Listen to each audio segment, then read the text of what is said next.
მოგესალმებით ისაუბრეს მაყურებელს, ეთერშია ჩვენი მორიგი პოდკასტი ორ ცეცხლშუა, ტრადიციულად ირაკლი წულაიასთან და თორნიკე რაზმაძესთან ერთად და დღეს ჩვენი გადაცემის სტუმარია ირაკლი კუპრაძე. მადლობა ირაკლი მობრძანების. მადლობა თქვენ. მოგესალმებით. კაცი რომელმაც გაიარა ქუჩიდან, ესე ვთქვათ, მივიდა პარლამენტში, იცავდა მუშების უფლებებს, გარემოს დაცვის უფლებებს და ასე შემდეგ და ერთი ხელისუფლებაში არ ყოფილა, დანარჩენი მთელი პოლიტიკური სივრცე მოიარა, რაც ქართველმა პოლიტიკოსმა უნდა მოიაროს, ხო? ალბათ. მაგრამ არ მოუვლიათ ხოლმე ძირითადად ეგეთი პირდაპირ ხვდებიან ხოლმე ან პარტიაში, ან პარლამენტში. წინაპირობები ზოგჯერ არ აქვს ხოლმე ქართულ პოლიტიკურ ისტორიას, მაგრამ არ აქვს. მოდი, გადავიდეთ პირდაპირ საქმეზე და კითხვებით, სანამ მიმდინარე მოვლენების შეფასებას გთხოვდი. შეიძლება ამაზე ნასაუბრები გაქვს არაერთხელაც, როგორ მოხდი ლელოში, მაგრამ მოგეთ ჩვენ მაგალითად ერთმანეთი გავიცანით საყდრისის აქციების პერიოდში, რომელიც იყო ალბათ ერთ-ერთი პირველი მსხვილი დანაშაული, რაც ქართულმა ოცნებამ ჩაიდინა ქვეყნის და სამშობლოს წინაშე. და იმ პერიოდის შემდეგ უკვე გააგრძელე შენ აქტიურად პოლიტიკური ცხოვრება, სოციალური აქტივობები და საბოლოოდ ამ ეტაპისთვის საბოლოოდ მოხდი ძლიერ საქართველოში და ლელოს რატომ აირჩიე ლელო? როგორ მოხდა ეგ რომ მოგვიყვე, ჩვენ როგორი ხალხი ვართ, იცი როგორ კითხავს ხოლმე მაქსიმალურად ვცდილობთ ისეთი დეტალები მოგაყოლოთ, რომელიც შეიძლება ესე არის სხვაგან ვერ მოუყვე, ხო? მოყევი. შინაურული ამბები შენ დაგირეკეს, შენ დაურეკე, აი როგორ მოხდა? კაი. მომწონს ამ ფორმატები, სატელევიზიო სივრცე შეზღუდულია ერთადად არაფორმალური კომუნიკაცია, ერთადერთი შანსი და შესაძლებლობა არის ხოლმე დათო აკუბარდიასთან გემრიელად დაჯდომა და ლაპარაკი, სადაც თავისუფლად ხარ და უფრო საინტერესო ამბების ამოღება შეიძლება ხოლმე, როგორც მაყურებელი ვამბობ, რო უყურებ ხოლმე მსგავს პოდკასტებს. ხო, ამბავი ჩემი პოლიტიკაში მოხვედრის ალბათ ტრადიციულია, როგორც ხდება ხოლმე. 2012 წელს გავხდი სტუდენტი თბილისის სახელმწიფო უნივერსიტეტში ჩავაბარე იურიდიულ ფაკულტეტზე, პირდაპირ პირველ კურსზე აღმოჩნდი ქუჩაში, ეს იყო ციხის აქციები. ჩემი ოჯახი ოპოზიციურად განწყობილი ოჯახი იყო ბათუმშიც, მათ შორის 2004 წელსაც ასლან 3-4 წლებში ასლანაბაშის წინააღმდეგ და ეს ოპოზიციური რაღაც ხასიათი მოგვდევდა.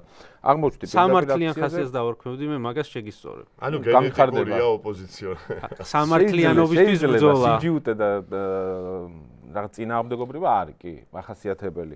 იმიტომ რომ როგორ იზრდები ამაზე, რასაც ხედავ რა დროის განმავლობაში ხო.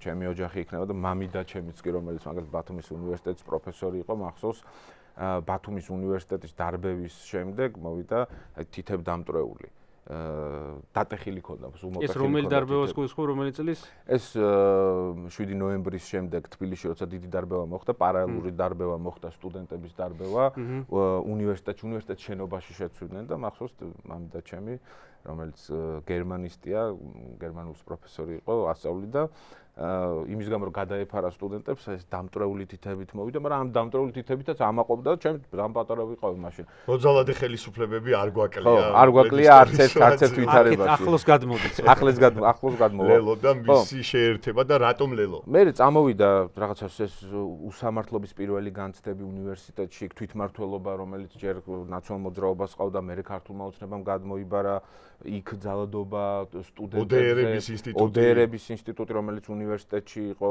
მე პირველი არჩევითი პოზიცია მქონდა, მაგალითად თესეუს სენატი, რომელიც იყო. მე იყო სტუდენტური მოძრაობები, რომლებიც მუშაობდნენ განათლების საკითხებზე, გარემოს დაცვა, კულტურული მემკვიდრეობა, მდგრადი განვითარება, ჰესების საკითხი, მაგალითად ბევრი მიმართულება იყო, შრომითი უფლებები, რაც კი საქართველოში არსებობს.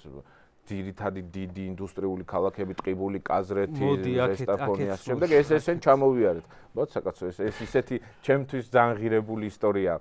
მე ვიქედან წამოვედით ესე და მოვედით ხელისუფლებასთან დაპირისპირებაში ვიყავით ჩვეულებრივად. მე მქონდა მოთხოვნილება, პერსონალური მოთხოვნილება, რომ შექმნილიყო ახალი პოლიტიკური რაღაც მოძრაობა და პარტია, რომელზეც სამწუხაროდ მაშინ ვერავინ ვერ დავიყოლია.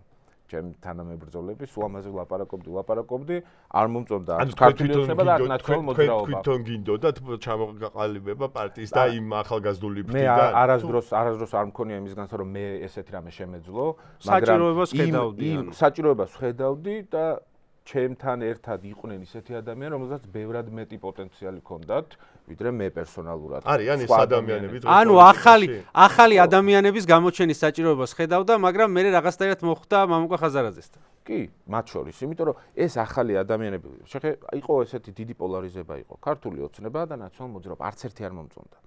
არც ერთი არ მომწონდა რაღაც დროის განმავლობაში, მაგალითად არჩევნებზე რო დავდიოდი, ერთხელ მივეცი ხმა თავისუფალ დემოკრატებს. მე რო გეიაზო ხარ, გამცემ პასუხს? გაგცემ, რა თქმა უნდა. გამოვშვი. პირიქით, საინტერესოა მე იაზო. ახალი ადამიანი, ახალი სახეები უნდა დამეთქი და უცბად მამუკა ხაზარაძესთან მოხდა. არა, ხო და ეგ არასწორი მიდგომაა, ხო, იაზოების კატეგორიაში სწორია, გავიგე, მაგრამ ამ იაზობას ქართული სიტყვები. მე რო გამოყვე, ხა, იაზობა ხო მეც ხო არ გეიაზვებ, მე უნდა გიგპასუხო შინაარსობრივად. და ანა ნაცვლიშვილი ჩემთვის რომელიც ყოველთვის ძალიან ღირებული იყო საიას თავმჯდომარე ჯერ ნაციონალ მოძრაობის წინააღმდეგ, მერე ქართული ოცნების წინააღმდეგ, დავით უსუფაშვილი, რომელმაც შეძლო, რომ თავის დროზე ქართული ოცნება 2012 მე ჩამონათვალე ხა შემიძლია გავაგრძელო, ოღონდ ეგეთივე პოზიტიური ხალხი არ იქნება. კი, გაგრძელე. კახა კოჟორიძე მაგალითად, რომელიც გადასარევი კაცი მე პატივს. ჩემ მეგობარი გრიგოლ გეგელია. კაი, მაგას ხალხზე გადა, უბრალოდ მე მაინტერესებს, აი ძალიან კონკრეტულ რაღაც ძალიან ცლად მოყევი, თან ჩვენ გადაცემა შეზღუდულია. როგორ მოხდი? მე რატომ ლელოკი არა? რატომ კი? ეს იყო ჩემი არჩევანი, მოკლედ თუ გაინტერესებს. არც ნაცი, არც კოც. ეს იყო ჩემი არჩევანი და ალტერნატივის გაჩენის ახლა გისო ძალიან კონკრეტულ შეკითხვას. ძალიან კონკრეტულ შეკითხვას. როგორ მოხდა ეს ტექნიკურად? შენ შეხედე ველს პოლიტიკურ ველზე, აი ლელო მაგალითად ესე იფიქრე, მაგალითად რომ ესენი გონი ყველაზე კარგი ტიპები, მოდი ავდგები დაურეკავ, ხო არ მიმიღებთ ესე, ხო არ მოხდა ესე? არა. აბა როგორ მოხდა? ისიც არის, რომ შენც ახლა ცოტა მემარცხენე იყავი მუშების უფლებებს იცავდი, ხარ როგორც ვიცი, გეგელიაც ესე და უცებ ახლა ბანკირის პარტიაში რო აღმოჩნდით როგორ არის მაგა. ეს არის მთავარი რასაც გაქილიკებენ ხოლმე რის გამოც ხშირად. რომ ამ ხელა მემარცხენე სოციალისტი კაცი რა უნდა ბანკირების პარტიაშიო. კი ბატონო. მოდი პირველი შეკითხვას უპასუხებ, როგორ მოხდა ეს ყველაფერი, დამიკავშირდა ერთ-ერთი ალბათ სამივესთვის ნაცნობი ადამიანი, ჟურნალისტი, კარგი ადამიანი ძალიან, რომელმაც მითხრა, რომ შენთან შეხვედრა უნდათ. რომლის სახესაც ხა არ გვეტყვი? აი, არ არის პრობლემა, თუ შეთანხმებული არ არის, კი ბატონო. და შენთან შეხვედრა უნდათ. ვის უნდა? მამუკა ხაზარაძეს. პირველი განცდა იყო ის, რომ ხო, ანუ არაფერი არ მესაქმება, საათ რა, როგორ. ასე შემდეგ და თქვი, რომ არ ვარ დაინტერესებული შეხვედრით და ისეთი ამბავი იყო, რომ არ გამეშვა ეს პროცესი. მე უთხარი, რომ მოდი მე ოფისში არ მივალ მასთან და სხვაგან სადმე შევხვდეთ და ვარაუდობდი იმას, რომ უარს მეტყოდა. არ მითხრა უარი. მე შევხვდით ვისაუბრეთ. და რატო ქონდა ეს დამოკიდებულება? სავარაუდოდ იმიტომ, რომ შენც ის დამოკიდებულება ქონდა თავიდან მამუკა ხაზარაძის მიმართ, რაც საზოგადოების რაღაც ნაწილს დღემდე აქვს? არა, უფრო სხვა მოთხოვნილება მქონდა, როცა ვამბობ, რომ მე მინდოდა თავის დროზე იმ სამოქალაქო აქტივიზმისგან, რომელსაც ნაწილი შენც იყავი მათ შორის და ძალიან მე დღემდე ვარ შენ აღარ ხარ. ხო, მე პარტიულ პროცესში გადავედი და მაგაზე დაფიქრდები ალბათ, რომ ოდესმე შენც გადმოხვალ პარტიულ პროცესში. მე სტამირეკავს მამუკა? არა, ალბათ სხვა დაგირეკავს, ან შენ დაურეკავ და ასე შემდეგ.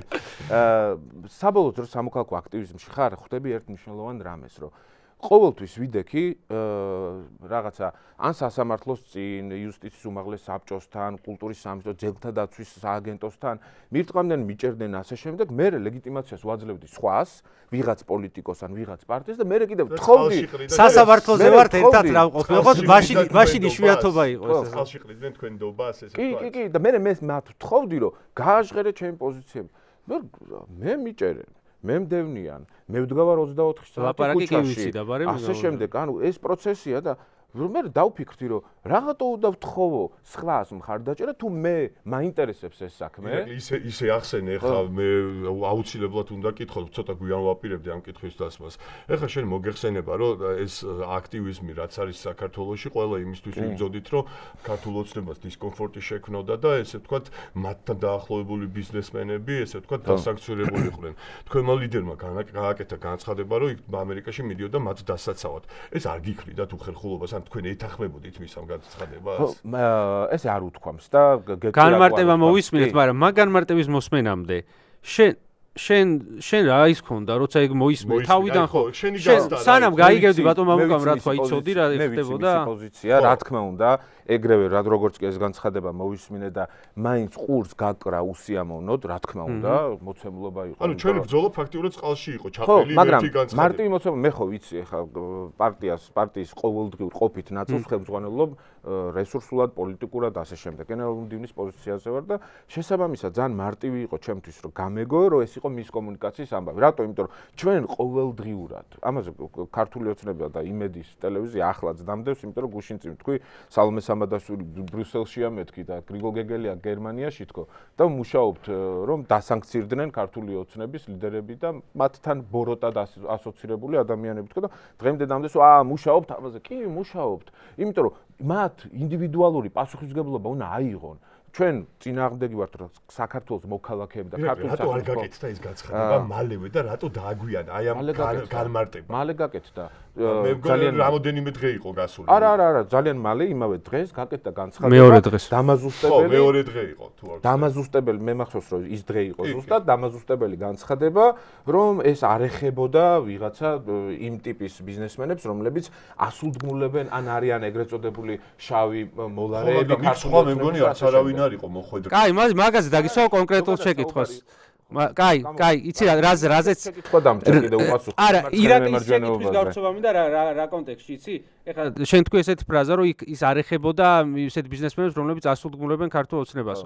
ეგეთი ბიზნესმენი შეიძლება ვთქვათ, რომ არის თითქმის ყველა, ვისაც არ დაუფიქსირებია პოზიცია ქვეყანაში მიმდინარე მოვლენებზე ცალსახად? ვინც ასულდგმულებს ქართულ ოცნებას არ ყოფილა ესეთი ადამიანი. არა. მე ვთვლი რომ ქართულ ოცნებასთან ან სანქციას და ვინ არის? ბარე, მოდი ვთქვათ, ვინ არის ეგეთი ბიზნესმენები? აი, მაპასუხებინე კაცო. მიდი და მე მითხრა. ჩემი აზრით პერსონალურ პასუხისმგებლობას იმსახურებს ის ადამიანი, რომელსაც უნდა დავაგიზროთ, რომელიც არის დამფინანსებელი, შეიძლება ღია, შეიძლება ფარული, ამის შესახებ ხო ჩვენ გვაქვს ინფორმაცია. ან პროპაგანდის ხელშემწყობი? ხო, პროპაგანდის ხელშემწყობი, ფარული დამფინანსებელი. ვინ არიან ეგენი? ვთქვათ, სოსო ფაკაძე ერთი? სოსო ფაკაძე, ირაკლი რუხაძე, კიდე ვინ არიან ესენი? ეგეთი დიდები ეგორი არიან. ნოსიკო ნამორაძე, რომელიც რაღაცა სამშენებლო ბიზნესში კალაძესთან ჩართული, აქეთ აუბედურებენ ქალაქს, მე რაღაცა წილი მიდის იქ.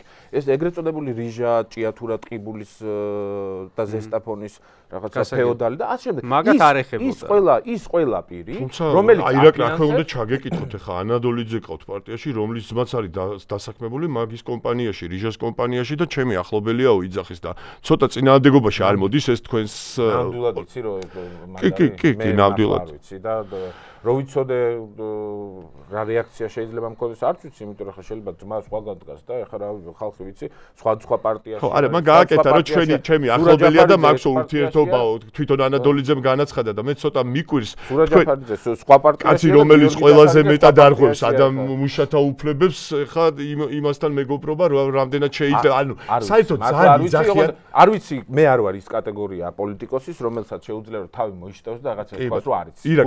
საერთოდ რომ იცოდეთ, ანუ ძალიან დიდი პრეტენზია არის, რომ ლელო არის ერთგვარი აი ამ ბიზნეს, ესე ვთქვათ, ხალხის პლატფორმა უფრო ვიდრე ადამიანის. რამდენად ფიქრობ, რომ ნეტა სხვანაირად იყოს და შეგვეძლოს ის, რომ ბიზნესი დავითანხმოთ იმაზე, რომ მაგალითად წავიდეს ბოიკოტზე, მაგალითად წავიდეს გაფიცვაზე და ასე შემდეგ.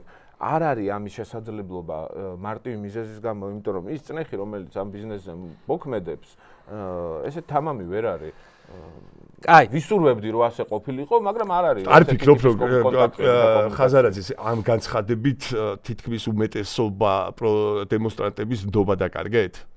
არა, არ მგონია. არ მგონია, იმიტომ რომ ახსენით დროულად და მეორე ჩვენი საქმით ახლა შეიძლება ერთი განცხადება, რომელიც ფორმულირებაც არ მოგწონს, ან ფორმულირებას შეცდომა დაუშვით და ამ შემდეგ რაღაცა ყურცუდად ხდება, მაგრამ ჩემთვის მთავარი არის გრძელვადიან პროცესში ადამიანი ან რაღაც კონკრეტული გუნდი და ორგანიზმი როგორ იქცევა. და ამ დროის განმავლობაში პარლამენტიდან გამოვედით, თავის დროზე აქტიურობებს თქვენი გუნდისას ხედავთ, მაგაში არც გვაქვს საგამოძიებო კომისიაზე არ მივედით, სისხლის სამართლის პასუხისმგებლობა ეგრეთ წოდება უკანონო, მაგრამ მზად ვართ რომ ავიღოთ საკუთარ თავს. მოკლედ, არასად არაფერში არ ვიხევთ და პირიქით ერთ თავარია ბოლოში მე რაღაც ხვანაირად არ მოხდეს თორე. ჩვენ ახლა სხვა თემაზე გადავიყვანეთ, ირაკლი, ბოლომდე არ ვათქმევინეთ, რო შეხვდა მამუკა, ესე იგი რა, თუ კიდე ძალიან დეტალებს თუ კი ნუ მოგვიყვება. არ მარტივი ამბავი ამბავი არა, რატომ იდაო ჩემთან იყო, რა გითხრა ჩემთვის ძირითადი ამბავი რაც იყო რა, სოციალური სამართლიანობის, შრომითი უფლებების, განათლების, სახელმწიფოს თანამონაწილეობის სამართლებში, ჩვენ ამაზე ვთანხმდებით. პოლიტიკური პარტია ლელო საქართველოსთვის, რომელიც ჩვენ ერთად დავაფუძნეთ, მე არ მივსულარ პარტიაში. მე მივედი კონკრეტული ადამიანების ჯგუფთან და მე ერთად დავაფუძნეთ ეს პარტია. ეს პარტია არის ცენტრისტული პარტია. დეკლარირებულად არის ცოტა იმად დათმეს და ცოტა შენეს. ობიექტურად. ირაკლი, მომდევნო კითხვას დაგისმეო.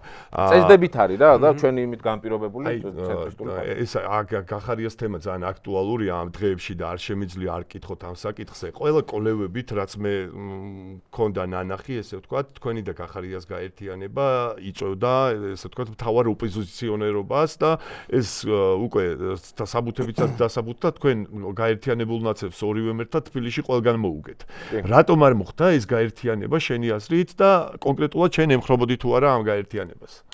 გაერთიანებისთვის ჩვენ ვიყავით მზად, მე დარწმუნებული არ ვიყავი, რომ გაერთიანება სწორი იყო, თუმცა მცდელობისთვის მზად ვიყავით და მე მხარს უჭერდი პერსონალურად და ყველა მხარს უჭერდა. გადავდგით პირველადი ნაბიჯები მოლაპარაკებისკენ, ეს მოლაპარაკება თითქმის საჯაროდ მიდიოდა, ყველა ადევნებდა თვალს, სალომე ზურაბიშვილის თანამონაწილეობდა ამ პროცესში, მაგრამ არ გამოვიდა, იმიტომ რომ ბევრჯერ ზადაგებდა იყო თქვენი კოალიციის ზოგიერთი წევრი და ეგ დაიხუიეს მათ შორის ხელზე თქვენ ტერმინს ხმართ. კოალიციის წევრების მხრიდან იყო ხო შეკითხვები, რომ რა მიზნობრიობა აქვს. რა თქმა უნდა, მყარები არ ვიყავით თქო, მეც არ ვიყავი თვითონ მყარი, მაგრამ პროცესის დაწყებას რომ სადამდე მივიდოდა საქმე, მხარს უჭერდი, იმიტომ რომ არსებობდა არ ფიქრობ, რომ ბიძინა ივანიშვილის დამარცხების დროს, როცა ესეთი მნიშვნელოვანი ერთობა იქნებოდა, რომელიც შეიძლება დასასრულის დასაწყისი ყოფილიყო, აი ამ პატარა რაღაცეებისთვის უნდა გადაგვებიჯა. სამწუხაროდ არსად არ ყოფილა ეგეთი განცდა, რომ ეს იყო ბიძინა ივანიშვილის დამარცხების გასაღები. მაგალითად, მაშინ როცა ოპოზიცია ჩვენ საუბრობდით და ვკამათობდით, რომ აი ერთიანისია, ანუ ყველა ერთად თუ თალცალკე და ასე შემდეგ. ჩვენ გქონდა ეგეთი პოზიცია. რა სცენარიც იქნება უფრო ახლოს ივანიშვილის დამარცხებასთან იმ ნაბიჯს გადავდგამდით.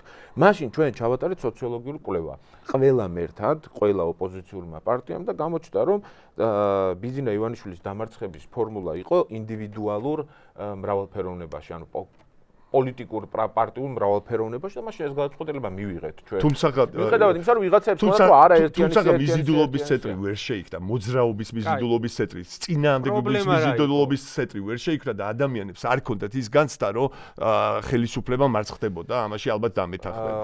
მე ვფიქრობ, რომ ქონდათ ეგ განცდა, ჩვენ უბრალოდ სხვაგან დავუშვით შეცდომები პოლიტიკურმა პარტიებმა. სხვაგან დავუშვით ვერ გავთვალეთ გაყალბების მექანიზმები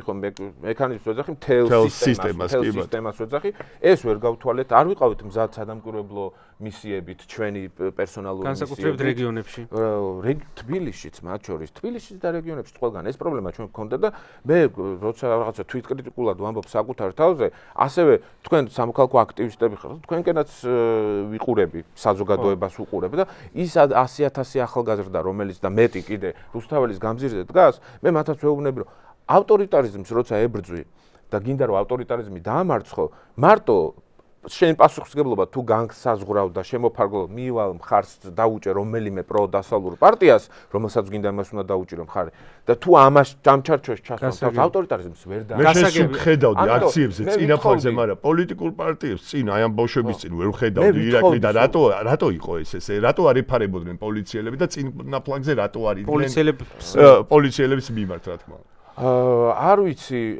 ალბათ ხასიათის ნაწილია პოლიტიკოსების და მე სადაც აურზა ორ ცეცხლს ანუ ერთი პოლიციელის არის ერთი პოლიტიკოსის კი არ დაუპატიმრებიათ თუ არ ჩავთვით ელისაშვილს მე მგონი ელისაშვილი მეც დამაკავეს ზურა ჯაფარძეც დააკავეს ცოტა კობერძეც დააკავეს ვიღაცები ცემეს არა ცისხლის სამართლის პასუხისმგებლობაში მარტო ელისაშვილი მისცა სხვა ელისაშვილი იყო ელისაშვილის სხვა კეისზე საერთოდ ხო კი ნუ ნაწილი იყო აქციების ადგილას ხო იქ იყო თუმცა ჩვენ იქ ვიდექით სხვა პარტიებიც იდგნენ ჩვენც ვიდექით უბრალოდ მართლა ალბათ ხასიათის ნაწილი იმიტომ მე კომფორტულად გვგრძნობ თავს ორ ცეცხლსშუა რო ხარ აი იქ უფრო ჩვენი გადაცემაში მოხდით აი ერთი წამი ძალიან გავშორით ერთ თემასთან მინდა რომ ბოლომდე მგონია რომ ვერ გავიცით პასუხი გახარიასთან რა მოხდა მაგ ამბობს. ეხლა და გავანმავითარებ ორჯერობას. ორი ვარიანტი არსებობს, რატო არ მოხდა ეგ? და აქედან რომელიც უფრო სიმართლესთან ახლოს არის, შენ გვითხარი. ორივე მინდა რომ გავაჟღერო.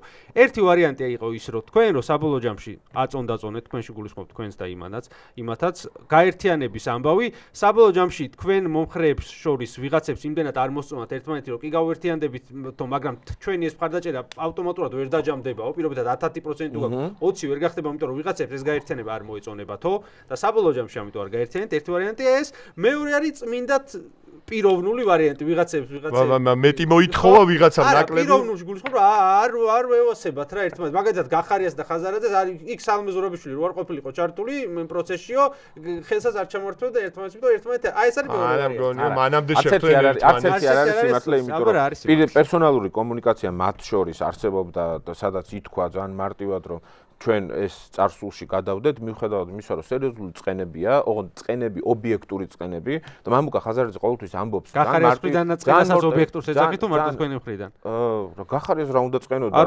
ანაკლის სპორტი ჩააგდო 20 ივნის დაგვარბია ყველა და ასე შემდეგ არ ჩამოვთვლი ხა არ მინდა მაგ ამბავში შესვლა მეც არ მინდა მაქვს მაგაზე კითხვები მაგრამ გადავდოთ ჩვენ რა შეიძლება მე სამოქალაქო აქტივისტ ან კაი ობიექტური წყენები იყო და გადადეთ გვერდზე რა მოხდა მაშინ დაეშავებინა მოლაპარაკება ვერ შედგა მოლაპარაკება ხო რთული პროცესია იმიტომ რომ რაზე ლაპარაკობ მე არ ვიცი მე შიგნით არ ჩამიხედავს რაზე ლაპარაკობთ რომ საარჩევნო სიაში ვინ როგორ უნდა იჯდესო აი ამაზე გადაწყვეტილები ვის უნდა მიიღო ლაპარაკობდით ძალიან მარტივ მოცემულობაზე რომ ჩვენ უნდა გავერთიანებულიყავით ერთ პლატფორმაზე ამ პლატფორმაზე გაერთიანების პერსპექტივა როგორი უნდა ყოფილიყო როგორ უნდა მიგვეღო გადაწყვეტილებები ასე ბევრი პოლიტიკური საკითხი იყო ხო რა თქმა უნდა ათეულში ითხოვდით კონკრეტული რაოდენობის ადამიანებს თქვენს და ისინი არა ჩვენ ვითხოვდით თანასწორობას ხო სრულ თანასწორობას 5 თანასწორობას იმიტომ რომ თანასწორობა არის სწორი პრინციპი რომელთაც შეიძლება პარტნიორს დაელაპარაკო თუ გინდა პარტნიორობა ვიდ ის საუბრები დღეს არის რაღაცა აი ამ ცენტრის მაინც არ გითხრა რაზე ვერ შეთანხმდნენ მაინც არ გითხრა რაზე ვერ არა მოლაპარაკება ვერ წავიდა საერთოდ წინ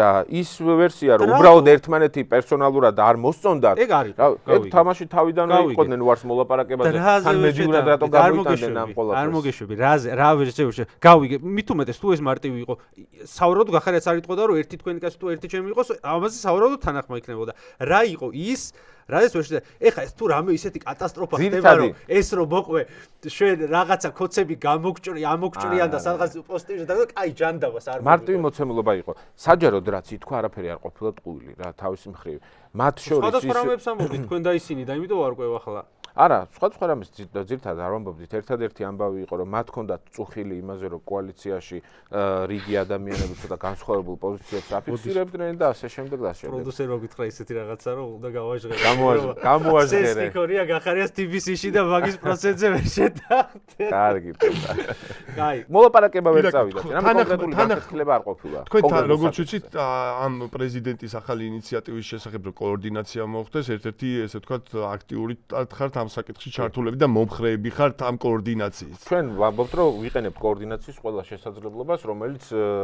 რაღაც დამატებით თანამშრომლობას, იმიტომ რომ ოპოზიცია არის დეზორიენტირებული. უშლის თუ არა ნაციონალური მოძრაობა ხელს ამ კოორდინაციას? უშლის არა მარტივად არ თანხმდება, რაც რა თავის მხრივ ხო შეიძლება ხელშეშლად ჩავთვალოთ, იმიტომ რომ არ თანხმდება იქ შიდა პროცესებია. ხო არ მოვიდათ რომ ნაციონალური მოძრაობის გარეშე მოხდეს რაღაც ერთობა და ცენტრის ჩამოყალიბება. ხო არ გიფიქრეთ, ხო არ ეთანხმები ამას? პარტიებიც არ არიან ამ კოორდინაციის თანამონაწილეები. რო ჩამოვთვალოთ ვინ ვართ ესე იგი კოორდინაციაში. ძლიერი საქართველო, ანუ ლელო მოქალაქეები და ანადოლიძის პარტია ხალხისთვის. ანუ თქვენი კოალიცია? ჩვენი კოალიცია. დროა ელენე ხოშტარია, სტრატეგია აღმაშენებელი. ხო, ელენე ხოშტარია ახლებისგან ცალკე? კი, ცალკე. როგორც პარტია. ფედერალისტები, გახარია, მორჩა. ახლები თვითონ? თვითონ ახლები და ზურა ჯაფარიძე არა? ახლები და გირჩი არ მონაწილეობენ. ეს ხო ოფიციალურად ახლა ეგ არ ვიცოდი. მე ვიცოდი რომ ახლები იყვნენ მაგ კოორდინაციაში გვარამია ჯაფარიძე, ხოშტარია ერთად. არა ეს საჯარო ჩვეულებრივი მოცემულობა რაღაც ამაზე თქმულა და ეს მე რატოღაც გონია რომ პირველად ჩვენთან ითქვა. შენ გაგიგე აქ? არა, მეც პირველად მესმის. არა ეს ჩამონათვალი თავის და გამო. იცი რა კონკრეტულ კითხვას დაგისვა, მაშინ მაგ კოორდინაციასთან დაკავშირებით. ერთ-ერთი გამხლეთში რაც იყო ამ ოპოზიციურ ველზე იყო თვითმმართველობის არჩევნების საკითხი. და გაჟღერდა პირდაპირ ინფორმაცია იმასთან დაკავშირებით, რომ ის ორი ძალა, რომელმაც ცალსახად ამ მკაფიო პასუხი არ დააფიქსირა ამ თვითმმართველობის არჩევნებში მონაწილეობა არ მონაწილეობის საკითხზეო, იყო გახარია და თქვენო.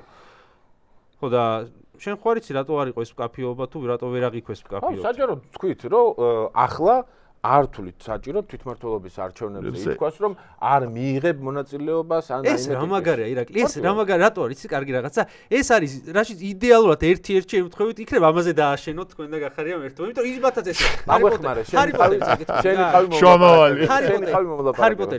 გაქვს. ჰარი პოტერში რო არის ვოლდემორი, ხო იცი, ის ვისი სახელიც არ ითქმის. აი ეს გასაკრალურებული როა. აი ეგრე გაქვთ თქვენ და გახარიას გასაკრალურებული თვითმმართველობის არჩევნები. თემა რომელზე ლაპარაკიც არ შეიძლება. არა, თუმცა შეიძლება პოლიტიკური თამაშის ნაწილიც იყოს, მაგი ახლა არასწორი. მოდი დავიწყოთ საიდან შემოვიდა საერთოდ თვითმმართველობის არჩევნების საკითხი. ერთ დღესაც უბრალოდ ვიღვიძებთ, ჩვეულებრივი დღეა, ისევ პოლიტპატიმრების პრობლემა გვაქვს, ისევ საპარლამენტო ახალი არჩევნების მოთხოვნის პრობლემა გვაქვს და ტელეკომპანია იმედი, პოსტივი რუსთავიორ და საზმაო იწყებენ პოლიტიკოსების დევნას ყველგან პარკინგზე, ტუალეტში, ამ თემის აწევა, გეთანხმები. შემდეგ და მიიღებთ თუ არა თვითმმართველობის არჩევნებში მონაწილეობას, მიიღებთ თუ არა. ამ დროს ჩვენ ვეუბნებით, რომ არ გვაინტერესებს, იმიტომ რომ მე ვხვდები, რომ ეს არის ივანიშვილის კოცებს უნდათ რომ მიიღოთ თუ არ მიიღოთ. არ ვიცი, კოცებს რა უნდათ გეტყვი, კოცებს უნდათ რომ ახლავე იცოდნენ პასუხი და მე ამ პასუხზე ააგონ მთელი პიარ კამპანია, მთელი სტრატეგია. გავიგმარ, ბუნებრივიც არის უკვე ირაკლი, 2-3 თვეში მოდის ეგ არჩევნები. 7 თვეში მოდის, ბოდი შეხო 2-3 თვეში უკვე უნდა დაიწყოთ საარჩევნო კამპანია. არა, საარჩევნო კამპანიას იღებ 59 დღით ადრე, ეტარას, მეორე, როგორც გიორგი მარგველაშვილი იტყო და მარტივი მოცემულობა. შენ ეხლა ბიძინა ივანიშვილს თუ აძლევ შესაძლებლად ეუბნები. ახლავე არ მონაწილეობ არჩევნებში. ეხლავე იწყებ 7 თვიან კამპანიას პროპაგანდის, რომელშიც ყოველთვის გჯობნის, მიუხედავად იმისა, რომ ძალიან კაი პოდკასტი გაქვს, ბევრი მაყურებელი გჭირდება, ქართული ოცნების მხარდამჭერი, მათ შორის, რომ შენი პროპაგანდა ან სიმართლე ან ობიექტურობა რამე ღირდეს. 7 თვეს აძლევ იმისთვის, რომ შენზე იმუშაოს, თქვას, რომ ჩვენ ისედაც არ ვაპირებდით მათთვის მონაწილეობა, რომ მიეღოთ საერთოდ ამ არჩევნებში, პარალელურად შექმნის ყვითელ სხვა ტიპის ოპოზიციას, რომელსაც გაიყვანს, იქ კიდე რამდენიმე ოპოზიციური პარტია ისედაც მზად არის, რომ გავიდეს და გაწყვეტილება გასვლაზე. შეიძლება არ გამოვრიცხავთ ხო არავის. ესენი მზად არიან, ამ დროს მე ჩამოიყვანენ ეუთო ოდირის დასკვნას 10-15 პარტია მიაღებინებენ მოვალწილეობას ვიღაც ჭიჭიკოს, ბიჭიკოს და რა არის არჩევნების შეფასების სამი კრიტერიუმი: მრავალპარტიულობა, ინკლუზიურობა, სამართლიანობა, გამჭვირვალობა. თუ მონაწილეობას არ მიიღებ გავიგე აბსოლუტურად თუ მონაწილეობას არ მიიღებ არჩევნებში. გამოდის რომ არ იღებ მონაწილეობას, ოღონდ ჯერ არ ამბობ. მაიცა, გაყალბებაც არ დაჭირდებათ, იმიტომ თუ კონკურენტი არ ეყოლება. რა უნდა გააკეთოს? ანუ გამოდის რომ არ იღებთ მონაწილეობას, ოღონდ ჯერ არ ამბობ. არა, ეს ერთი, მეორე. დაახლოებით ეგ არის, უბრალოდ არ უნდათ რომ თქვან და მეორე ამბავია კიდე ძალიან მნიშვნელოვანი და ღირებული. ახლავე მე რო ვთქვა, რომ თვითმმართველობის არჩევნებში არ ვღებულობ მონაწილეობას, ეს ხო ნიშნავს, რომ მე ოქტომბრამდე უნდა ვთქვა, რომ ოქტომბრამდე განიარაღებული ვარ. ვერც ახალ არჩევნებს მივაღწევ და ვერც პოლიტპატიმრების თავისუფლებას. რატო ვუშვებ საკუთარ თავში, იმიტომ რომ დღეს მთელი ეს ბრძოლა, რომელსაც ჩვენ ვაწარმოებთ, არის დამყარებული მხოლოდ და მხოლოდ პერსონალურ მხნეობაზე და აი სიჯანსაღეზე, რომ გავიტან მაინც გავან. ხო და ამ პერსონალურ ხნეობას ან კარგად ვერ უხსნით საზოგადოებას რაღაც, იმიტომ რომ ამ პერსონალურ ხნეობას ძალიან ურტყავს ის ამბავი, რომ თქვენ შანსი იტოვებთ, რომ არალეგიტიმური ხელისუფლების მიერ ჩატარებულ მორიგ არალეგიტიმურ არჩევნებში შეიძლება მონაწილეობა მიიღოთ. ამაზე ხალხს ფრუსტრაცია აქვს და არის ხა ეხლა ჩვენგან არ გესმის ჩვენთვის ძალიან მნიშვნელოვანია, რომ ეს საკითხი კარგად აიხსნას. მნიშვნელოვანია, რომ ერთი ემოციური ფაქტორების მიღმა პოლიტიკა არის რაციონალური სტრატეგიები, რომლითაც ბიძინა ივანიშვილს ვერასდროს ვერ ვაჯობეთ და რამაც მაგ სტრატეგიებით მე ხალხი ვიცი პარლამენტში შესულა არალეგიტიმურში და ეხლა მართლად რაციონალური შემდეგ გადაცემაში გვეყოლება ერთ-ერთი სტუმრად თუ ბოლზაბოლო შენ არჩევნების შემდეგ გულისხმობ. ხო, მე რაციონალური სტრატეგია. არა, ის რაციონალური, ის პროჭული სტრატეგია იყო. მაიცა. რაციონალური სტრატეგია არის, როცა შენ ხარ ორიენტირებული პატრიოტულად. ეგეთი ხალხი კოალიციაში ყავთ ეხლა და როგორ არის ეგ ამბავი? ალიკო ელისაშვილი არ შევიდა პარლამენტში თუ ალიკო ელისაშვილი პარლამენტში შევიდა, როცა ყველა შევიდა უკვე შარლ მიშელის შეთანხმების შედეგად. ეგ პროცესი იყო. იმიტომ რომ მე შარლ მიშელის პროცესმა მოიტანა ისეთი რაღაცა, რომ ხო, ნდობა გამოიხატა, იმიტომ გარანტორად ისინად მე რაშიც გადაგვაგდო მარტო ხელისუფლებამ კი არა, მათ შორის იმათაც გადაგვაგდეს, ვინც შუაში ჩადგა და თქვა, რომ მე ვიქნები გარანტორი, რომ ეს პირობები შესრულდეს. რო არ შესრულდა, მე ისევ თავიდან მოგვიწია ჩვენ წუწუნი და ბრძოლა, რომ აბა ეხა დაასანქცირე, აბა ეხა პასუხი მოითხოვე. მეორეჯერ და მეხუთეჯერ რატო არ ჩამოვიდე და რატო არ დავიწყე? შარლ მიშელის დოკუმენტში განთავსებული ესე ვთქვათ პუნქტები არაფერი 99% არ განახორციელა და ჩვენი ევროკავშირის გაჩერების საკითხიც ეგ არის. უკან წავედით და ამიტომ მე მათთანაც მაქვს პრეტენზია შუაში, მაგრამ ჩვენ ხო ვიღაცას ხო უნდა ვენდოთ. თუ ევროკავშირის ინსტიტუციას არ ვენდეთ, თუ რაღაც პროცესს მაინც არ ვენდეთ, თავის დროზე ვამბობ, ეხა ეგ ნდობაც არ არსებობს. ეხლა რომ დავჯდეს ივანიშვილი და დაიწყოს, ახლა მოლაპარაკებებს ლაპარაკებითაც გონი აღარ ელაპარაკებიან. არა, აღარც ელაპარაკებიან, მაგრამ რო გახსნან ეს მოლაპარაკებების, მაგით არაფერზე არ უნდა შეხვიდე. რაზე უნდა ილაპარაკო? ერთი შეიძლება რომ გადაწყვეტილება შეიძლება ვილაპარაკო იმაზე, რომ ხვალ გააკეთებს თუ ზეგ გააკეთებს პოლიტპატიმრების გამოშვების ბრძანებას. აი, ამაზე მინდა კითხო ზუსტად ირაკლი. აი, რას აკეთებთ იმისთვის, რომ ივანიშვილის ტყვეები იქნას განთავისუფლებული და თქვენ ხშირად იძახით ხოლმე, რომ აი ოპოზიცია კარგად მუშაობს საგარეო კუთხით. თუმცა ეს არა ისახება ჩვენს ტყვეებზე და სათანადო ზეწოლა უცხოეთიდან არ არსებობს, რომ ჩვენი ტყვეები იქნან განთავისუფლებული და ახალგაზრდა გოგობიჭები დღეს ციხეებში ყავს ჩაყუდებული ბიძინა ივანიშვილს. რა არის ამის პრობლემა და რატო ვერ გავზარდეთ წლეხი შენი აზრით? რაღაცას შევმატებ შეკითხოს ესეთი ფოკუსი მინდა შეგარ. უკვე ხო არ დაიწყო, მე ველოდები რომ ოცნება დაიწყებს ამ ხალხით ვაჭრობას, რომ ამათ გამოუშვებთ, მაგრამ როგორც ამნისტია გამოაცხადეს 20 ივნისზე, არც თქვენ არ შეგვიხოთ ჩვენს გამოუშვებთ, მაგრამ არჩევნებს შეეშვით და ამათ გამოუშვით. ეს თემა ჯერ არ დაზრულა ამ კუთხითაც. მგონია რომ არ ვაჭრობია. არარეალისტურია იმათი მხრიდანაც? არარეალისტურია. იმიტომ რომ მშობლების პოზიციაც ვიცით და ოჯახის წევრების. მშობლების პოზიციაც ვიცით.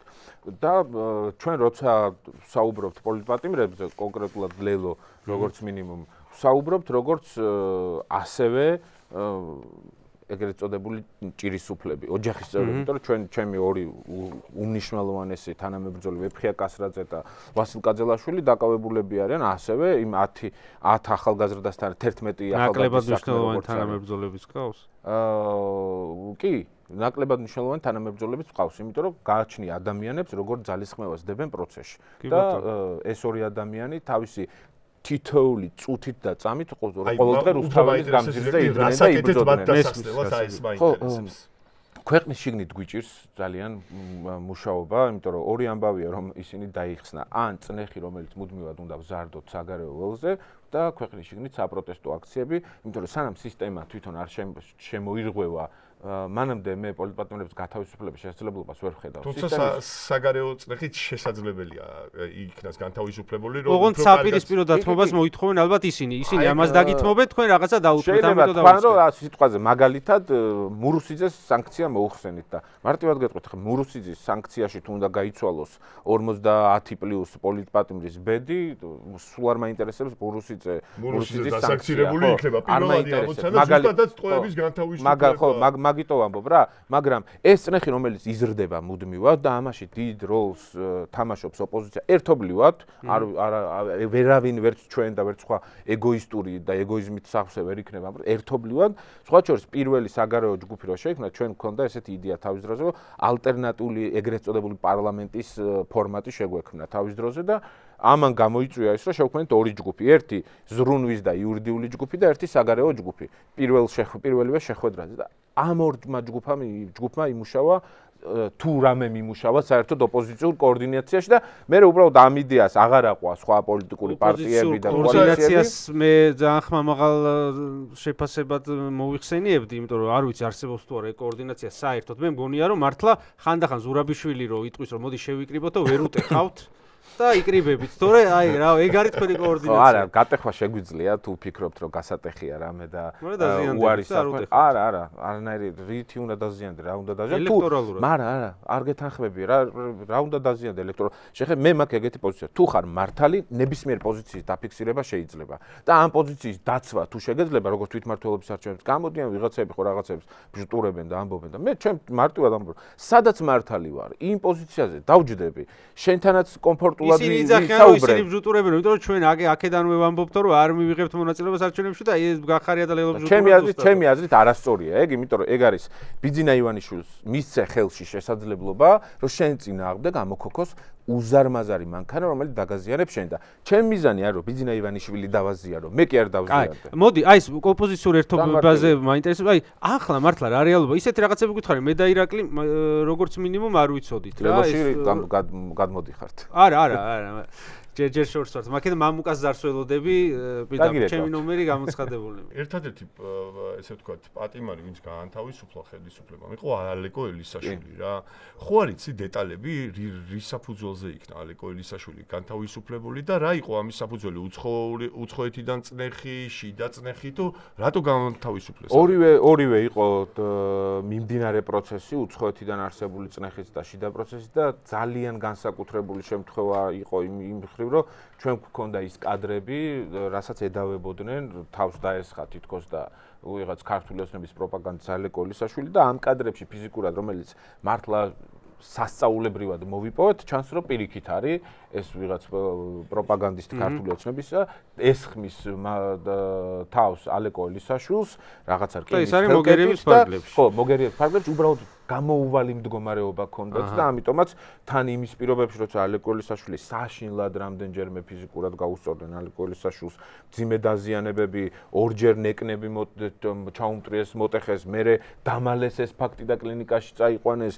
ახლაც კლინიკაში დადის ალეკო ელისაშვილი, იმიტომ რომ უბრალოდ საკუთარ ჯანმრთელობა მინიმალურად აღიდგინოს რა. ჩვენს გვიჭირს თავისუფალი დრო გამოვანახინოთ და იქნებ მაგაშიც დაგვეხმარო, რომ ამ შუალითი სადმე ჩვენ გადაცემაში გაგაძლიერეთ ალეკო ელისაშვილთან გაერთიანებამ ლევ.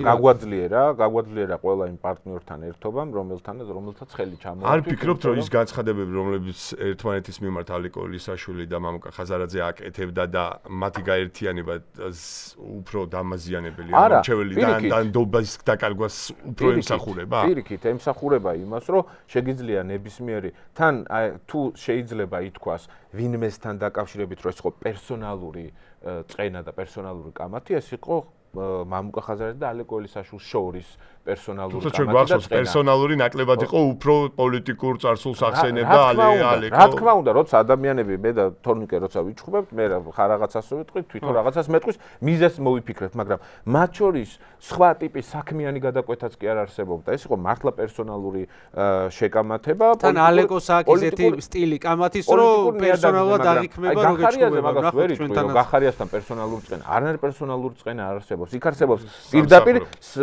სახელმწიფოებრივი, ჩემი აზრით, სახელმწიფოებრივი საკითხები, რომელიც მის მიმართ არსებობს. თუმცა იქიდან არის პოზიციები, რომ თვითონ ხაზარაძემ ვერ შეძლო ამის ხუჯერ გადაუვადეთ და ანუ შეგედავებოდნენ იქით ამ ხარეთ სამნაწილში, მაგრამ ეხა არ მინდა ეს განხილულის თემა იყოს. მაგაზე შეგვიძლია ცალკე ვისაუბროთ და შეგიძლიათ მამუკაც მოიწვიოთ. კი ბატონო, აუცილებლად.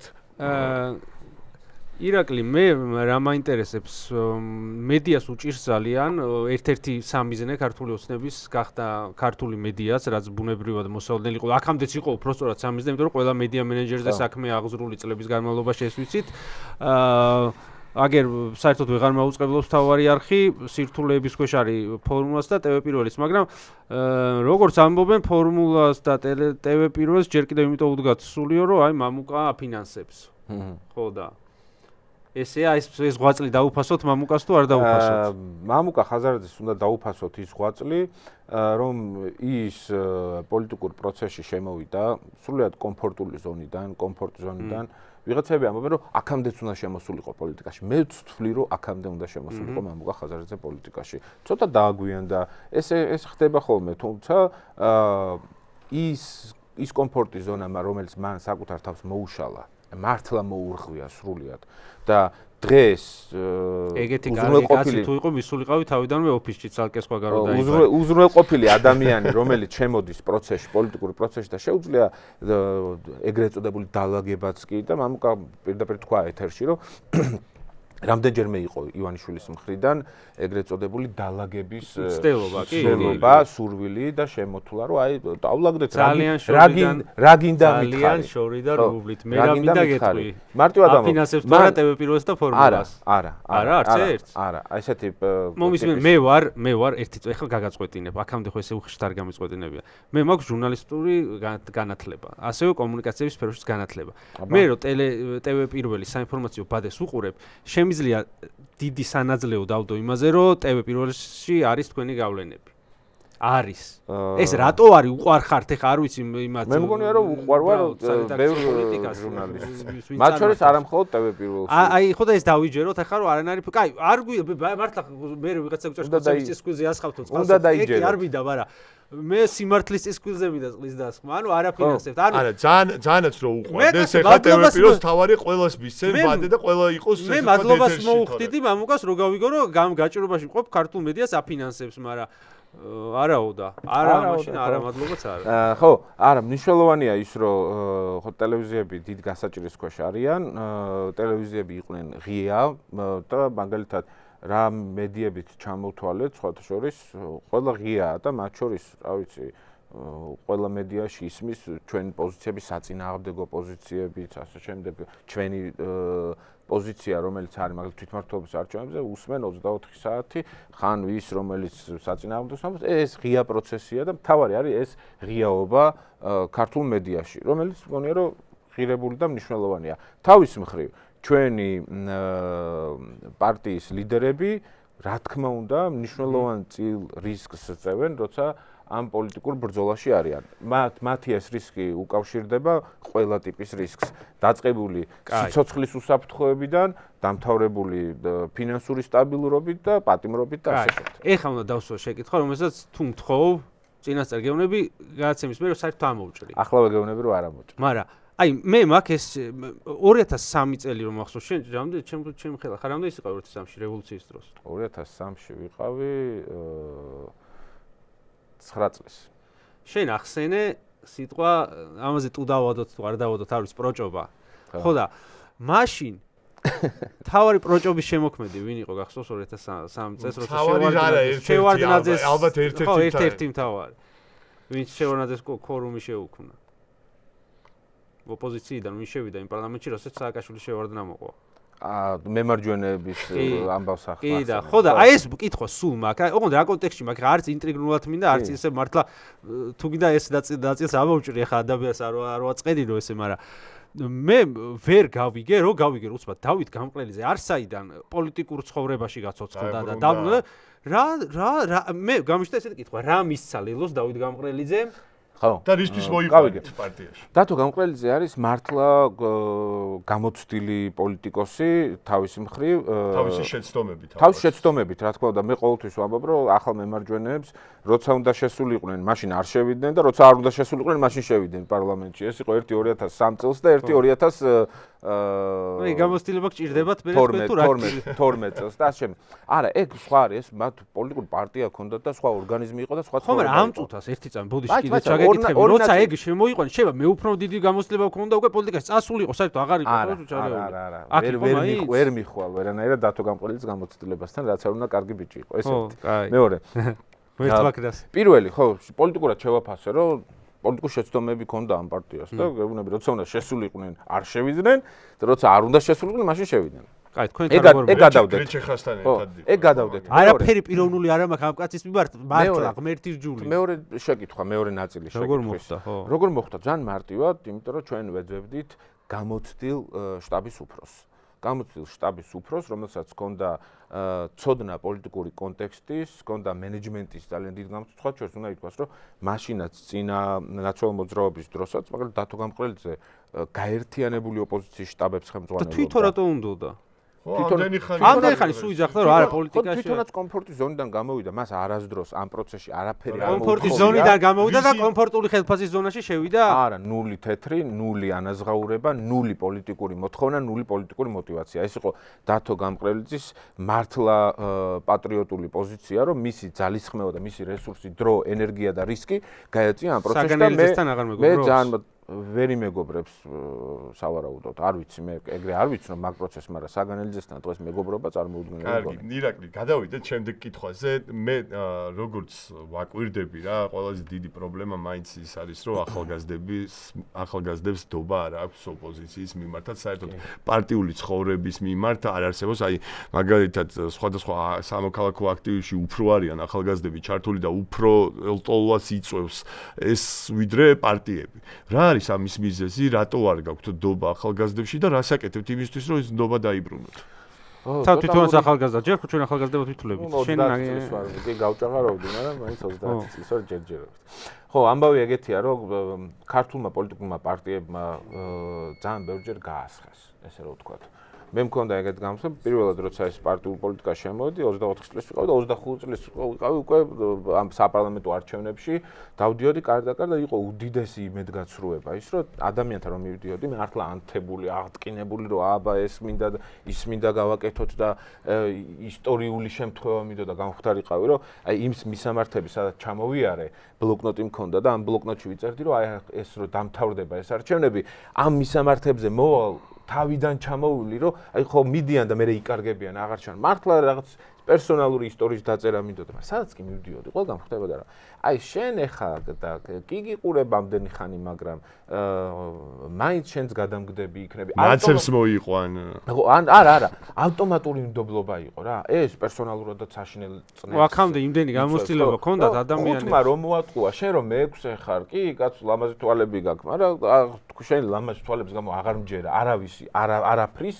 და ეგრევე უნდობლობაში შემოდის ის ამბავი მქონდა რომ ხო ჩემთან ერთი ეს კონტექსტი იყო რომ მე მარცხენე როგორ აღმოჩნდა რაღაცა დაუბრუნდეთ ახალგაზრდობის ნაწილს კი მაგრამ მაგას პასუხობ მაგრამ ზუსტად მაგას მიესადაგება ეგ ფაქტორი იყო თქო მაგრამ ერთ დღეს სანამ მაგადაწყვეტილებას მივიღებდი რომ პარტიულ პოლიტიკაში გავსულიყავი ხუმრობდი ხოლმე რომ შარავანდედი მედგა რა სამოქალაქო აქტივისტი იყო ყველას უყვარდი და როგორც კი დავწერე პოსტი რომ პარტიული ვხდები მეორე დღეს განზიდვა მოხდა მე ხო ხედავ რა კითხებს გისვა ამას ვარდაგისვა განზიდვა მოხდა უამრავი ადამიანის ეს პარტიულობის დამღა იმდენად ცუდი ისტორია გვაქვს ამ ქვეყანაში უნდობლობის რომ არ უნდათ რა დისკომფორტია თუ კარგად არ გაიაზრეთ ქართულ ოსტომამაც ხელი შეუწყო ამას წლების განმავლობაში რომ პარტიულობა ნიშნავდეს განკვეთილობას რაღაცა კეთროვანობას ხო კი ბატონო ეს სირთული არის და მათაც კიდე მეორე ამბავია ის რომ საკუთარი პერსონალური ლიდერები არ ყავთ ძალიან ვისურვებდი რომ მე ყოფილიყავი ვიღაც სხვა ყოფილიყო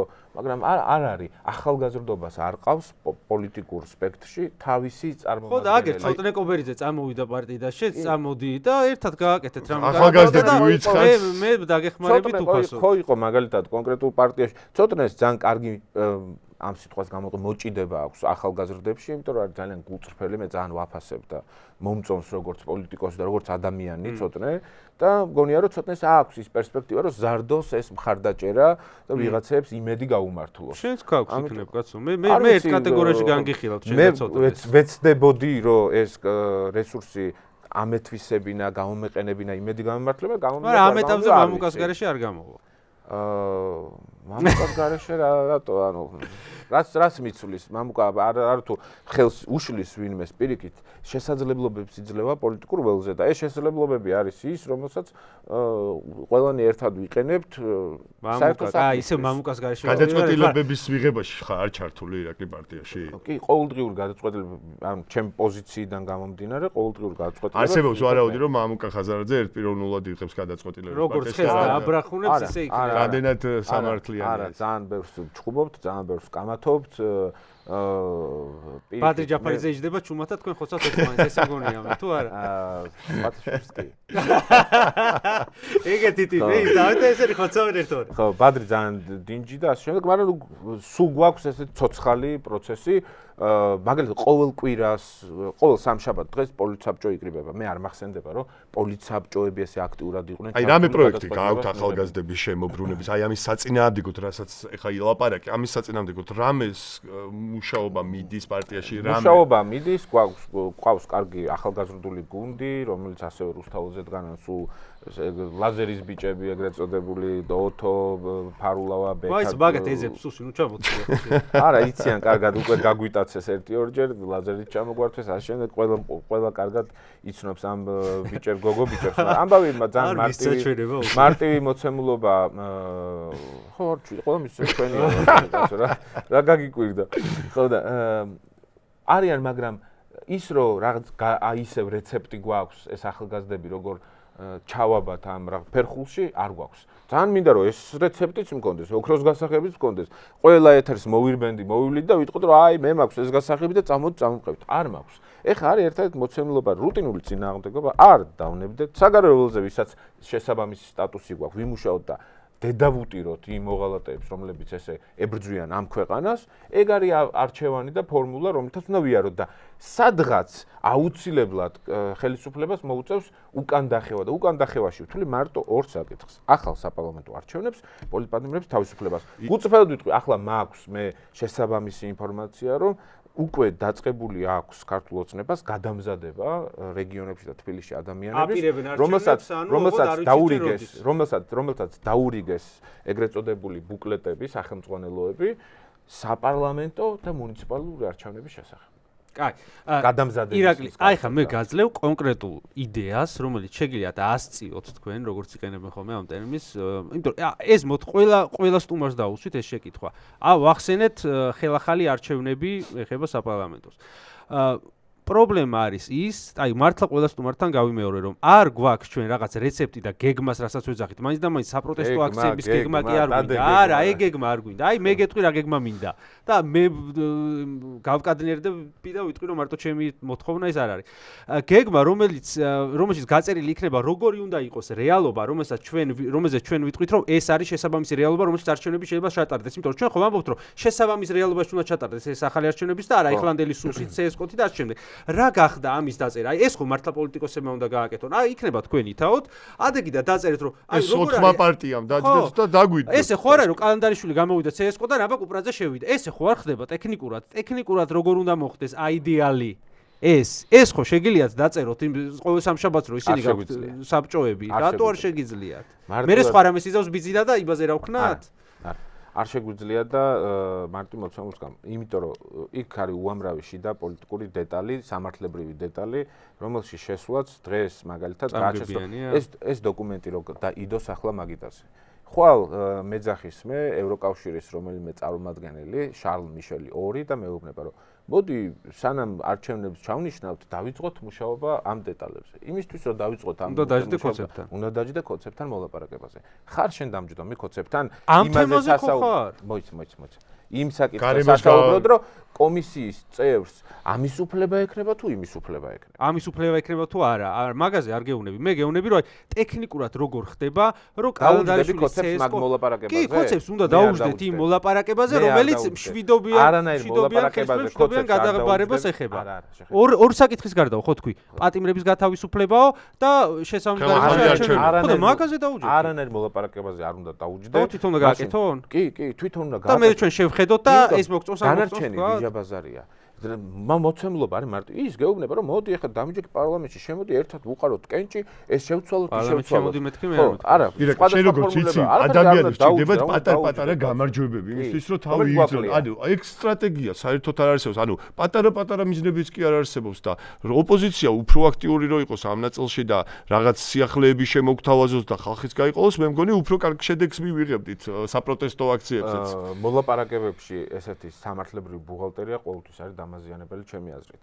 რომელსაც მიყავხარ იმ ტიპის მოლაპარაკების მაგიდასთან, რომელსაც მოგაქვს პატარა გამარჯვება და ამ პატარა გამარჯვებებით გიტყუებენ ისე პროცესში, რომ მე გიგრახენ კისერს. ჩვენ ეს ნანახი გვაქვს, ეს მოტყუებაც ნანახი გვაქვს, ეს გადაგდებაც ნანახი გვაქვს. გეუბნებით ეს დოკუმენტი რო იდოს მაგიდასთან. აი დოკუმენტი არის ისე მითხარი, როგორ უნდა გაკეთდეს დედასპიცა որ მაინტერესებს, როგორ აი რა მე მინდა რომ CS:GO ამ CS:GO-მ არ ჩაატაროს, აი ტექნიკურად როგორ უნდა გაკეთდეს ეს რომ ეს CS:GO აღარ იყოს, აი თქვათ უნდათ რა კოცები თანახმარიან. იქ სუსის ხა უფროსი წავიდა და მართლა ეს დავით გამყრელიძე შევიდეს იმის მაგურად, ესე ხო არ იქნება, ხო? თორნიკე შევიდეს რა. თორნიკე შევიდეს, მაშინ შევთანხმდეთ. ხალხო, მოდი.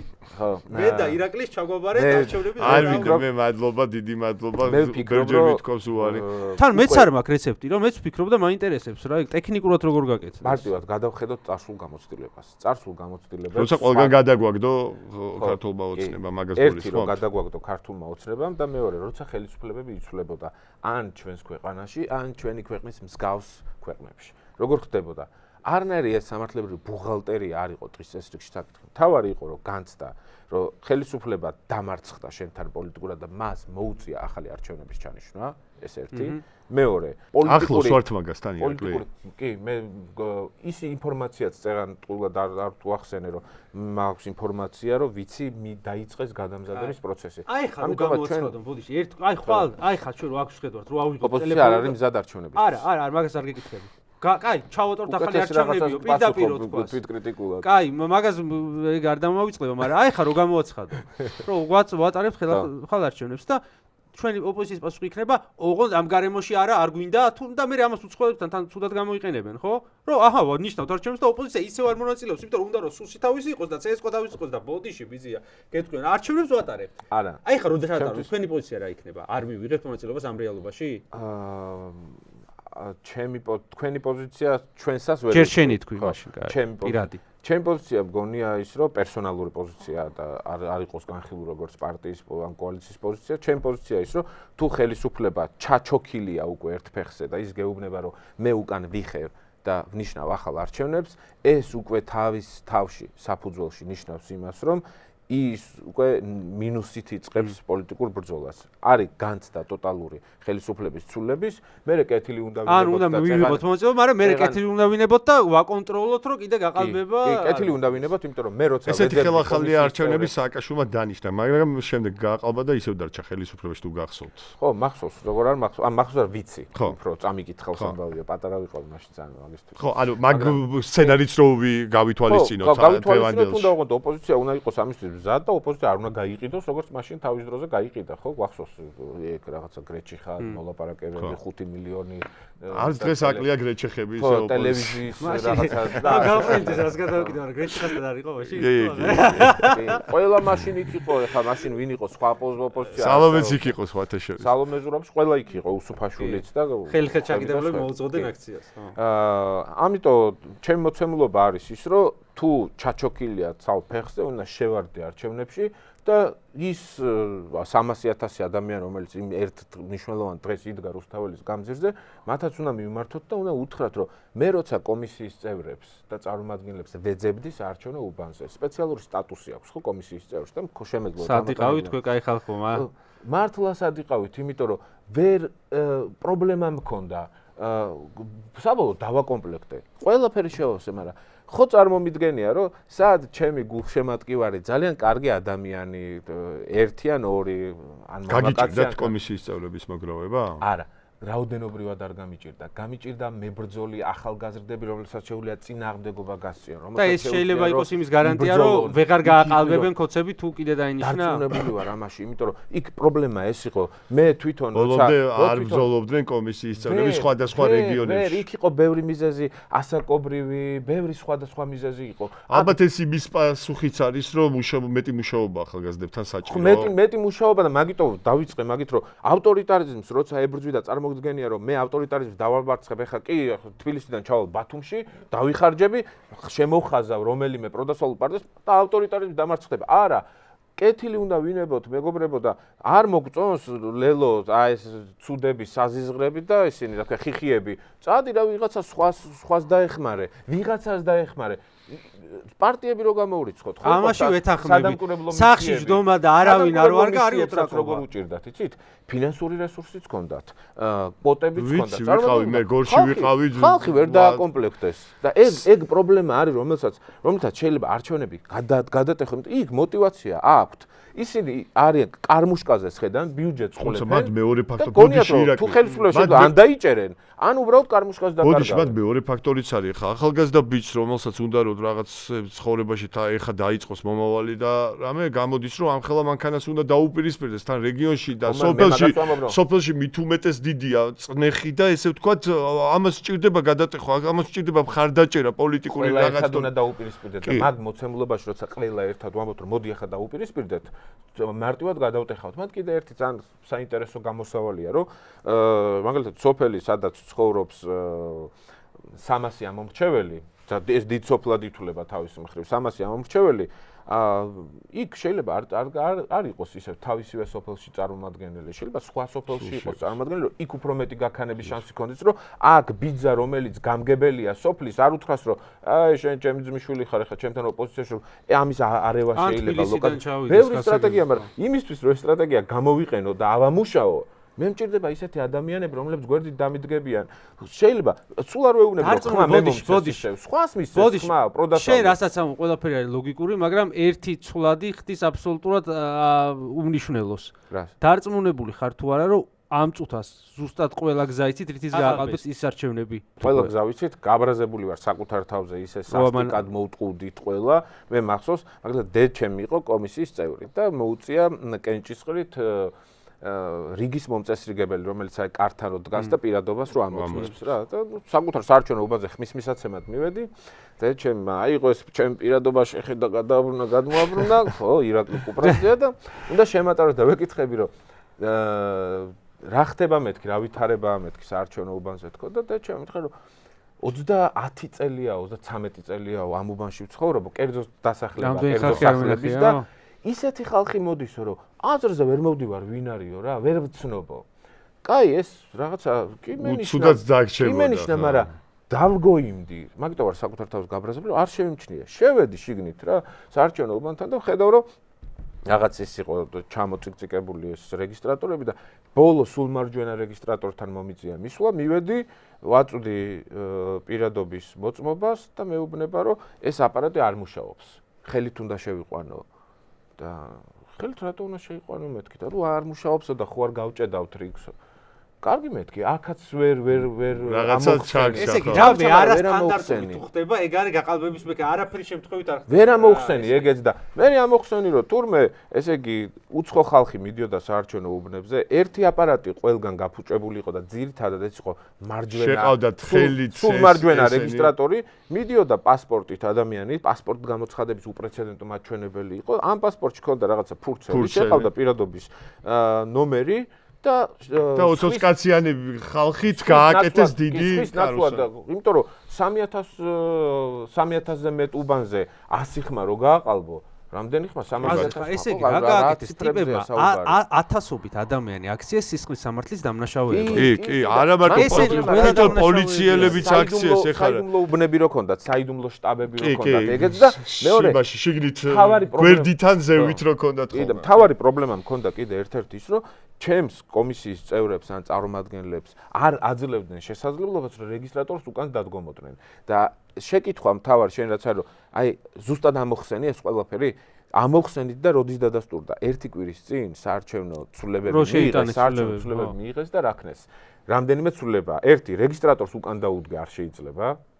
ბატონო, კამერა უღებდა პლუს ამ იმას ყუთს და სახეები ჩანდა ვინ ვისაც სტაბში ისხდნენ ლაივ რეჟიმში უყურებდნენ. 3 თუ 4 ცვლილება იყო ხო რაღაც ეგეთი. ერთი კომისიის რეგისტრატორს არ შეიძლება უკან დაუდგე და აკონტროლო, წარმომადგენელს და კომისიის წევრს და დამკვირვებელს არ შეუძლია რომ პირადობა მოსთხოვო საარჩევნო უბანზე. მანდარი ყველა გასაღები გაყალბების ხო? მანდ 4 ცვლილება. ესეთი რაღაცა ჩამონათვალია რა და იგივე მოცემულობა. და ახლა მაგებს რო გაიტანა რა აზრი აქვს მას არჩევნებს? ეგ ისეც იყო, ისაც არ გაძლევდნენ მაგის უფლებას. მაგის ისიც გაქვს შენ წამალი? ჩემ წამალი ერთადერთია, ჩემი ხედვა. შეიძლება ვიღაც არ დამეთახოს და მითხრას, რომ არასწორი ხარ, ნუ გექნება მაგის იმედი.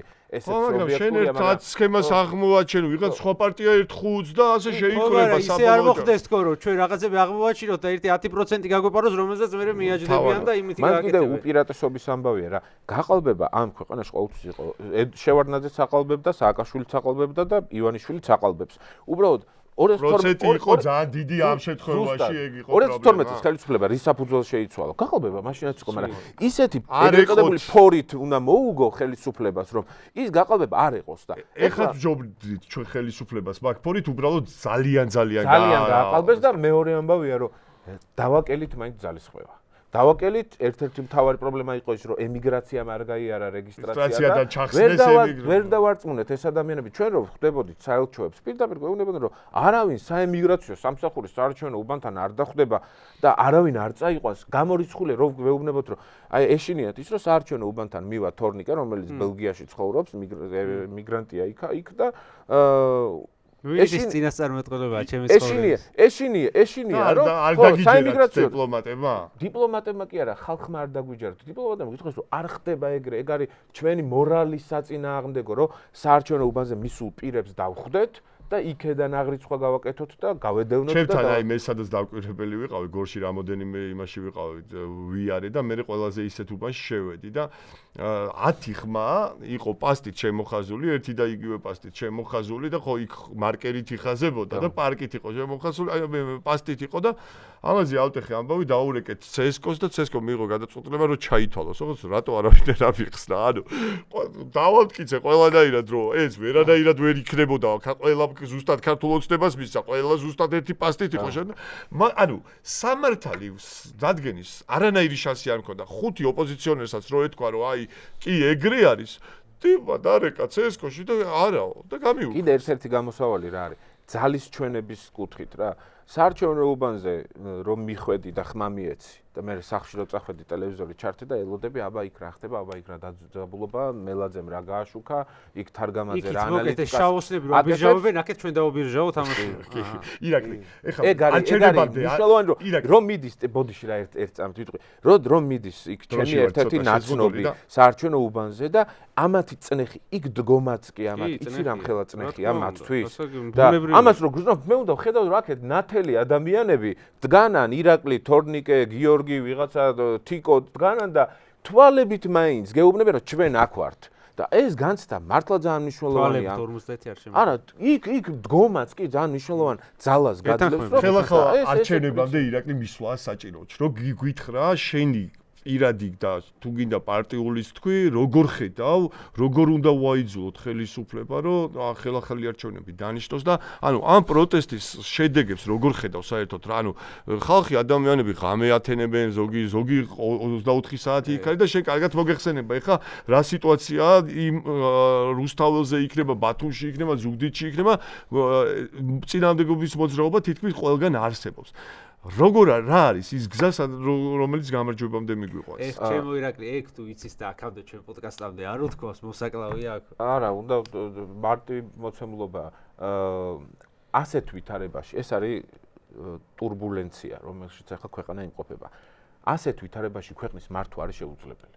მართლა შეუძლებელი. ისინი იმიტაციას ქმნიან ახლა, რომ ნუ საჭე უყრიათ ხელს და სტაბილურად ვითარდება პროცესი. არაფერი არ ვითარდება.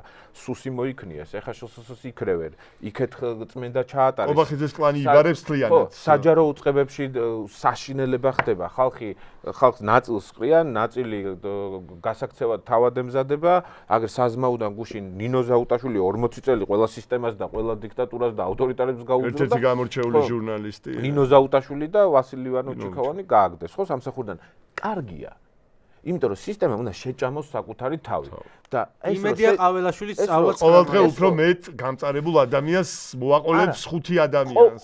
ყოველ დღე მეტი ადამიანი დაინახოს, რომ ამათთან შეუძლებელია თანაცხოვრება. ამათთან შეუძლებელია თანაცხოვრება და ეს პროცესი მიიყვანს აუცილებლად, რომ შეუძლებელია ამ ვითარებაში ქვეყნის მართვა. რომელი ინვესტორი შემოვა მართლა ეხა ანუ რა სიგიჟე? არა, ინვესტორი არ ჭირდება, ინვესტორი არ ჭირდება. 20 მილიარდი შემოვა, რომ ქვეყანაში ეკონომიკა განვავითაროთ. და მაგას ვამბობ, თუ და იმათ არ ჭირდებათ ისინი კარმუშკაზე ყავთ გადახედეთ რა 6%-ით გაიზარდა ბავშვთა სიღარიბე სოციალურად დაუცველი 400,000 ბავშვი არის სოციალურად დაუცველი ანუ პურსი ითხოვს პურსი ითხოვს მაგრამ ისინი ახერხებენ რომ შეინარჩუნონ იმიტომ რომ მე ეს ბიუჯეტი რომელიც არსებობს ამ ქვეყანაში და ამ ტრანზიტის და უკრაინის ომის პირობებში ბიუჯეტი ნარჩუნდება იზრდება კიდევაც და მილიარდი ლარი აქვს დახარჯული პრემიებში პოლიციელების პრემიებში აქვს მილიარდი ლარი დახარჯული წინა წელს მილიარდი ლარი და დანარჩენი კიდე დახარჯული აქვს სოციალურ პოლიციელების ვიცით ნეტა პოლიციელები არიან ის დაუნომრა ისიც არ ვიცით ვისაძლებთ ბავშვები რა გუშინ ფოტო ვნახე მართლა სრულწლოვანიც თუ არის ბავშვები ისისაც ამჯერა მაქსიმუმ 18 წლის ახალი 18 წლის რო გახდა გუშინ წინ ეგეთი ბავშვები დგანან ბათუმში ნახე სხვათა შორის მე ბიჭები ახალგაზრდა ბიჭები ამიტომ არ ვიცი მაგრამ საბოლოოდ ჩემი განცდა არის მაინც ოპტიმისტურად ხარ განწყობილი ალბათ ოპტიმისტურად ვარ არ ვიღლებით და დარწმუნებული ვარ რომ ამ ვითარებაში მათ უკან დახევა მოუწევთ თავარია ჩემთვის რომ ჩვენ ვიყოთ ზად პატიმრებს ბოლოს ამით დავასრულოთ ჩემი მხრიდან მადლობას ბოდიშსაც იმიტომ რომ ალბათ საკმარისად ვერ ვაკეთებ და ხანდახან რომ რაღაცა ჭიქაღვინოს დავლევ ხოლმე სირცხვილის განცდა მიტანს რომ მე ჩემ შვილს დაბადების დღეს ვერ ვლოცავ ხოლმე მაგრამ მოცემულობა ეგეთია რომ მადლობა თქვენი მხნეობისთვის განსაკუთრებულად ჩემს პერსონალურ მეგობრებს ვეფხია კასრაძეს და ვასილ კაძელაშვილს ხნეობა და ჩვენ არ ვაპირებთ გაჩერებას ეგ არის ერთადერთი პასუხი და სათქმელი რაც მაქვს მათ მიმართ. დიდი მადლობა ირაკლი, ჩვენ არ ვაპირებთ გაჩერებას და შევხვდებით მომავალ გადაცემაში. ბრძოლა იქნება ბოლომდე.